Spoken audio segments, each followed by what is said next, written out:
안녕하세요. 공포학과 M교수입니다. 최근에 아주 무섭고 신박한 직업괴담 제보가 하나 들어왔습니다. 아마 여러분도 자주 보실 수 있는 직업일 텐데요. 아버지께서 한평생 환경미화원으로 사셨고 특이한 버릇 하나가 있는데 그 이유가 굉장히 섬뜩합니다. 가시죠. 안녕하세요. 환경미화원으로 사셨던 아버지의 섬뜩한 이야기가 있어서 이렇게 제보를 해봅니다.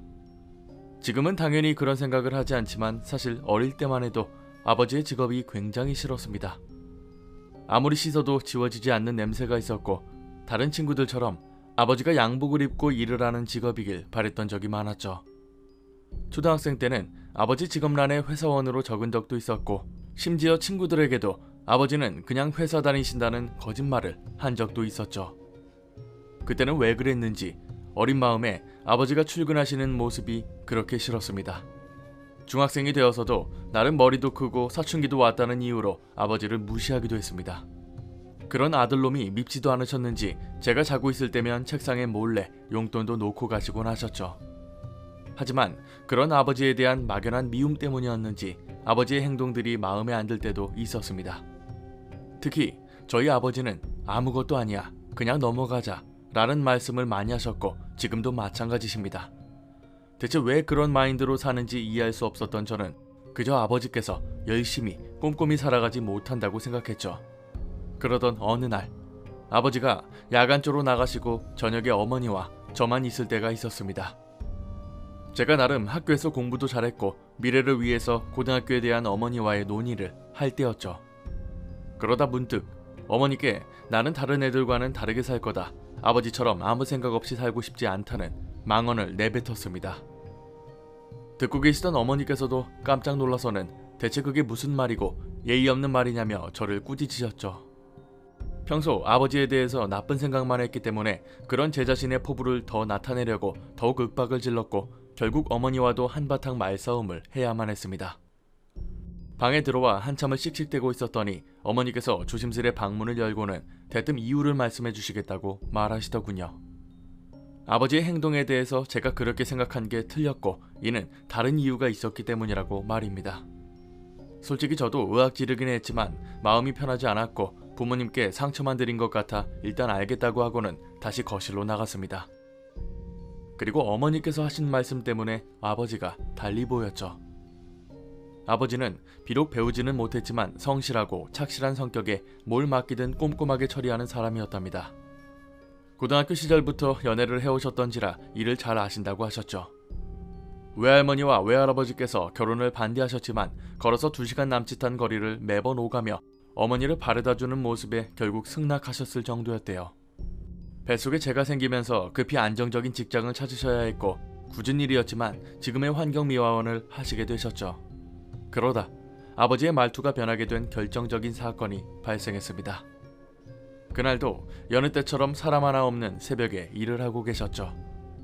당시만 해도 지금처럼 쓰레기를 한 번에 모아버리거나 정해진 곳에 제대로 놓는 문화가 없었기 때문에 쓰레기를 찾아 동네를 돌아다니셔야 했습니다. 지금처럼 쓰레기차가 있지도 않았고 리어카로 골목골목을 누벼야 했죠. 그러던 중 근무조였던 선배분과 떨어져 달동네를 혼자 가시게 되었습니다. 리어카를 혼자 끌고는 이리저리 돌아다니고 있는데 전봇대 옆에 이상한 물체가 유독 눈에 띄더랍니다. 지금과 달리 노란색 불빛을 비추는 전봇대 옆에도 쓰레기 봉투들이 많았는데 멀리서 봐도 누가 쪼그려 앉아있는 모습이 훤히 보였답니다.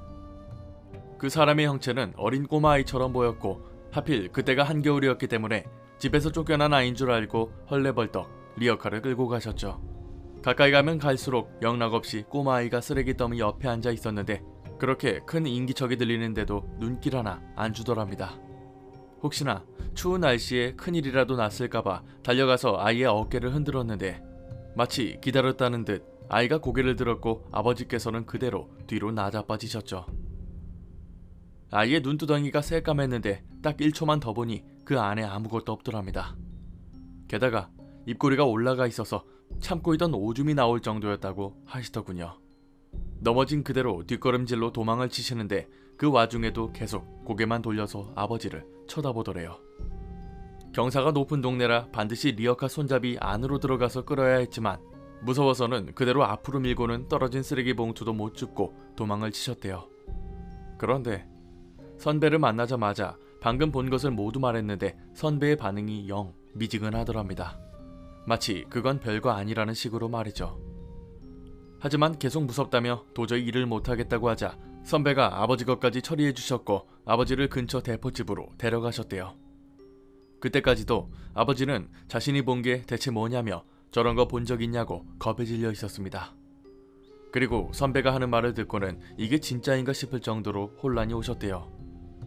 환경미화원들은 간혹 늦은 저녁에 일을 하면 그런 헛것들을 본다고 말하더랍니다. 그게 남자든 여자든 혹은 어린아이든 꼭 귀신 같은 걸 볼 때가 있다고 말이죠. 심지어 예전에 한 사람은 현관문 틈 사이로 귀신을 보는 바람에 기절한 사람도 있었대요.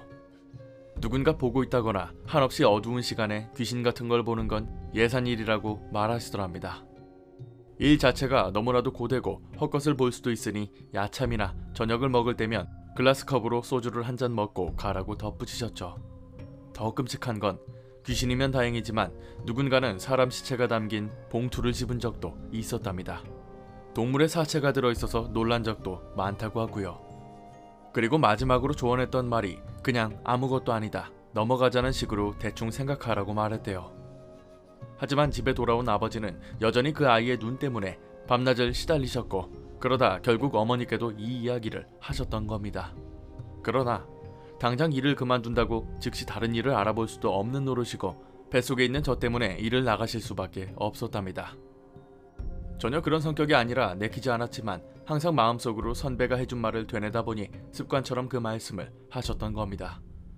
하지만 말만 하셨을 뿐 사는 방식을 바꾼 게 아니었죠.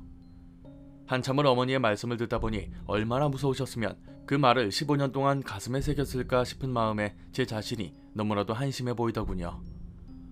결국 나 하나 때문에 그러셨던 걸 알지도 못하고 마음대로 판단한 제 자신이 너무나도 부끄러웠습니다. 그리고 아버지를 바라보는 태도나 마음 또한 많이 바뀌었습니다. 비록 귀신 때문이었지만 매일 늦은 밤 혼자 컴컴한 곳을 거닐며 그 문장을 외우셨을 건 생각하니 뭔가 짠했고요. 지금도 가끔 아버지와 소주를 마실 때면 그간 아버지께서 겪으신 일들을 말씀해 주십니다. 이제는 도 같아서 어둠 속에서 뭔가 움직여도 도둑고양이나 사람일 거라고 생각하시는 게 거의 강박처럼 되어버리셨죠.